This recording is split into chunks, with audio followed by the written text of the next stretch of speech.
Wassalam. Dan kita sudah sebutkan 3 poin. Yang pertama mengerjakan 4 rakaat sebelum asar. Kemudian yang kedua adalah imam dan muadzin. Yang ketiga orang yang melakukan ibadah haji.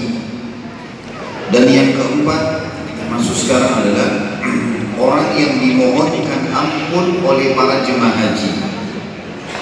Jadi sudah sangat tepat kalau seseorang di antara kita ada kerabatnya, temannya yang pergi melakukan ibadah haji, lalu dia mengatakan saya titip doa, itu sangat bagus.